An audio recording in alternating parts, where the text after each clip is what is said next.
Vamos dar continuidade ao nosso curso da Norma Regulamentadora 35, Trabalho em Altura.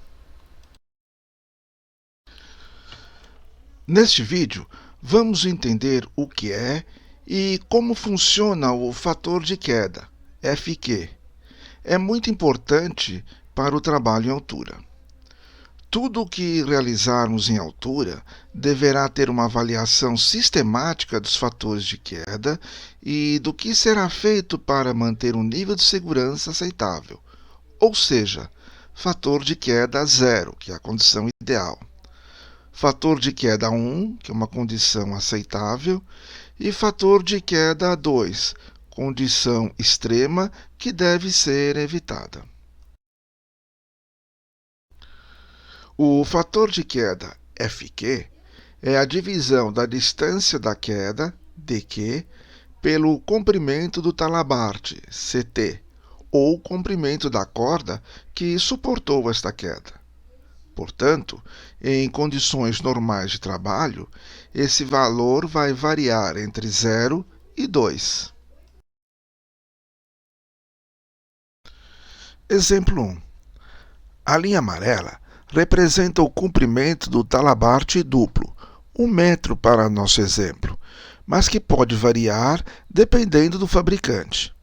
E a linha vermelha representa a altura da queda, 40 centímetros. Portanto, teremos FQ igual a DQ dividido por CT, que vai ser igual a 0,4 dividido por 1, resultando 0,4. Resultado: fator de queda 0.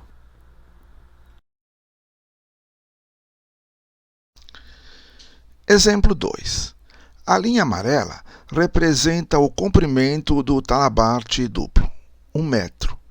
E a linha vermelha representa a altura da queda, 1 metro.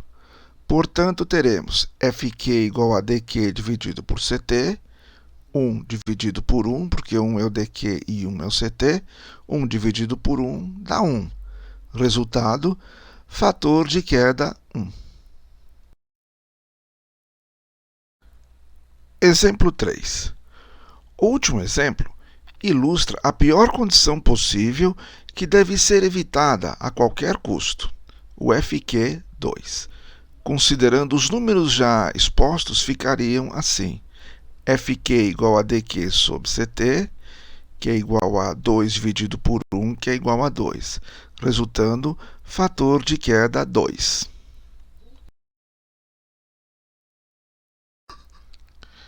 Energia potencial. Quando um corpo sobe, ele acumula energia potencial. Essa energia se desprenderá transformando-se em energia cinética quando o corpo estiver em movimento, no caso, a queda, movido pela força da gravidade.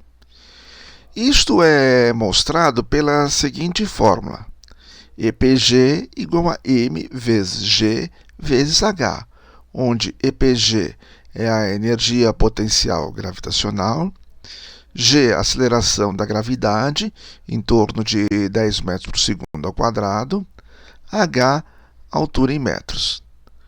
Podemos também dizer que EPG é igual a m vezes g vezes FQ, que é o fator de queda.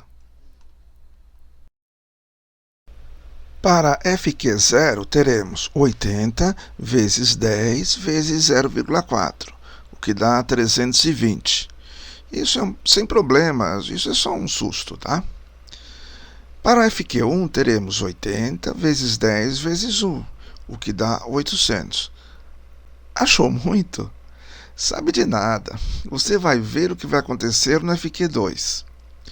Para o FQ2, teremos 80 vezes 10 vezes 2, que dá 1.600.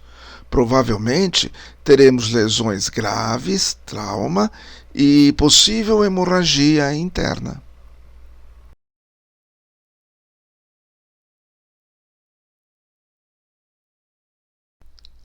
Absorvedor de impacto. As normas sobre trabalhos em altura deixam claro a obrigatoriedade do uso dos absorvedores de impacto, também conhecidos como SDE, Sistema Dissipador de Energia. Quando existir o risco de queda fator 1 ou mais. Os absorvedores de impacto começam a romper suas costuras com aproximadamente 300 kg. O uso do equipamento com absorvedor de impacto requer uma avaliação da zona livre de queda, conhecida como ZLQ, para seu correto funcionamento. A zona livre de queda corresponde à soma das distâncias A, comprimento do talabarte, B, comprimento do absorvedor de impacto, C, distância do pé do usuário ao ponto de ancoragem, aproximadamente 1,5 m, e D, distância de segurança do chão ou qualquer ponto de impacto. Fator de queda e zona livre de queda estão intimamente ligados, pois um trabalho com o fator de queda 1 acionará o absorvedor e fará com que o trabalhador desça um pouco mais, a ponto de colidir com alguma estrutura. As distâncias, tanto do absorvedor aberto quanto dos talabartes, podem variar dependendo do fabricante. Portanto, elas devem sinalizar de forma indelével qual a zona livre de queda mínima requerida.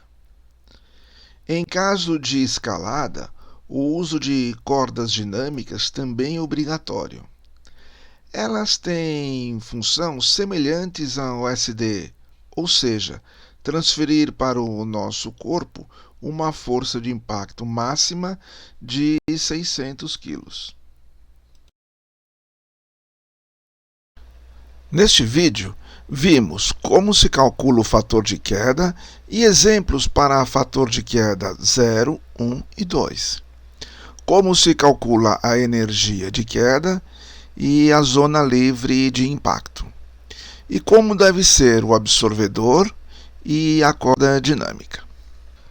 Sempre que você tiver uma dúvida sobre o assunto segurança do trabalho, procure o SESBIT da empresa ou o profissional técnico.